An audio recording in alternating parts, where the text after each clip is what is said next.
आज की important video British nationality के साथ बहुत से क्वेश्चन, बहुत से सवालात जिनमें डॉक्यूमेंट्स के बारे में मुझसे पूछा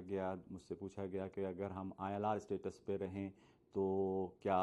ये सही है, नेशनैलिटी लेने का कोई हमें फ़र्क पड़ेगा। देखिए, सबसे इम्पॉर्टेंट चीज़, अगर आप ब्रिटिश नेशनैलिटी लेते हैं तो आप इमिग्रेशन कंट्रोल से बाहर आ जाते हैं, यानी कि आप freely live and work UK में रह सकते हैं। आप पे रिस्ट्रिक्शंस नहीं होती जब तक कि आप आईएलआर में रहते हैं और आप सोच रहे होते हैं कि हम अपनी ब्रिटिश नेशनैलिटी अप्लाई करेंगे,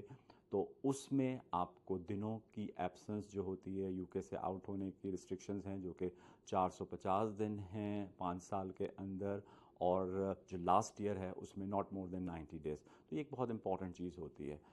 सवाल रहा कि कौन से डॉक्यूमेंट्स में सबसे इम्पॉर्टेंट चीज़, आपका पासपोर्ट आपके पास होना चाहिए, आपके पास आपका आईएलआर स्टेटस होना चाहिए, आपके पास 5 साल के प्रूफ ऑफ रेजिडेंस हों। अब प्रूफ ऑफ रेजिडेंस के अंदर आपका ड्राइविंग लाइसेंस भी आता है, आपके यूटिलिटी बिल्स आते हैं, आपका काउंसिल टैक्स आता है, आपकी बैंक स्टेटमेंट है, आपका टेनेंसी एग्रीमेंट है, या आप अपने घर आपका अपना है तो आप अपनी कॉपी ऑफ लैंड रजिस्ट्री को भी यूज़ कर सकते हैं, और आपका एनएचएस का जो रिकॉर्ड है वो आप यूज़ कर सकते हैं। साथ साथ जो आपसे पूछा जाता है कि अगर आप काम करते हैं तो आप अपने काम की डिटेल भी दे सकते हैं, या अगर आप काम नहीं भी करते तो नेशनैलिटी में इसकी गुंजाइश है कि अगर आप कोई बेनिफिट्स ले रहे हैं या कुछ ले रहे हैं तो आप अपने बेनिफिट्स पेपर को भी दिखा सकते हैं। इस पे आपकी नेशनैलिटी पे फ़िलहाल कोई असर नहीं पड़ता।